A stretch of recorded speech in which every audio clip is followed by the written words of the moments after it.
Good evening, gentlemen. SBG Active Aussie here. Thursday night, just going for a bit of a sunset walk, or it's just after sunset now. Beautiful time to come out this time of year, around about April, early autumn, heading into winter soon.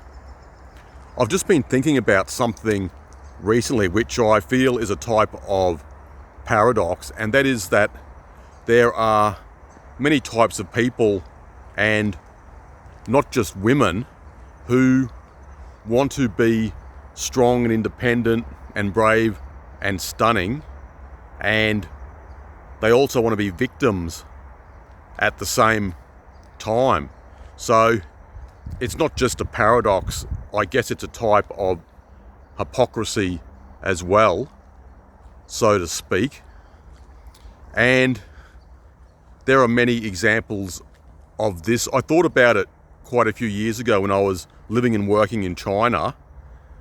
I'd come across people who would talk about how strong and powerful China was becoming, but at the same time they talk about how, oh, we are victims, we were victims, we are still victims of the Japanese, or they're victims of the Brits, they're victims of the UK, whatever.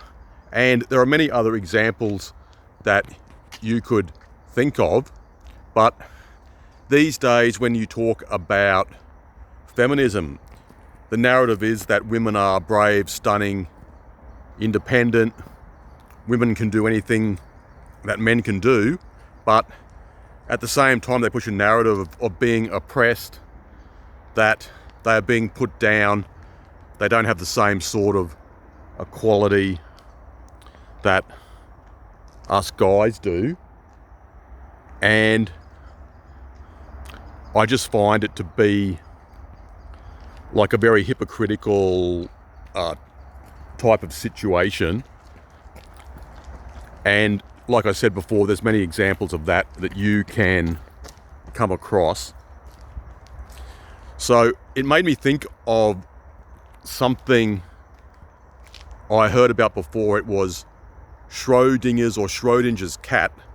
I think it's Erwin Schroedinger. He was an Austrian physicist, I think, and he did that quantum physics thought experiment, or a quantum mechanics thought experiment, where the cat is in the box and there's radioactive material that is decaying, and hypothetically the cat is either alive or dead at the same time. So I could sort of apply that to some social, cultural settings. So you want to be a victim, you want to be oppressed, but you want to be stunning and brave and independent at the same time. So you don't know whether you're strong and powerful, or whether you are brave, whether you are independent, and whether you are strong. You can't have it both ways. And I just feel this is a technique that's being used. It's like a type of gaslighting to some extent. I think a few other guys have spoken about this as well beside me, but just something I was thinking about this afternoon. So I just wanted to talk about it in this video. I did the fishing this morning, got plenty of bites, but no fish. I thought I'd get something in the river. Someone left a comment saying the water was very dirty, but the Brisbane River is a muddy river. It's naturally muddy, although it used to have a fair bit of silt in it, but it used to get dredged quite a lot, but dredging is banned now. So it is a bit polluted, but people go water skiing in there, and some people still swim in there, which I wouldn't do. I just think it's not clean enough. And if I go fishing in the river, I only do catch and release. I'd never actually eat anything out of the river. So that'll explain to some people why it looks a bit dirty. It always looks like that sort of brownish, muddy sort of colour in the river. Anyway, it's getting a bit dark. I usually don't make videos out here. This is actually a cycling and walking track, so I've got to be a bit careful because cyclists come down here.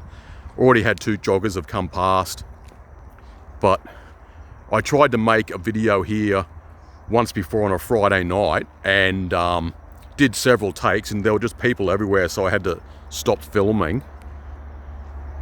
And there's someone coming down the hill right now. So this is a suburban area and there's a housing estate not far from here. So it's a bit hard to make videos, but I feel I've just come out at the right time. But anyway, gents, that's all for now. As usual, leave a few comments, tell me what's on your mind, and hopefully I'll make another video tomorrow or on Saturday. I'll talk to you then.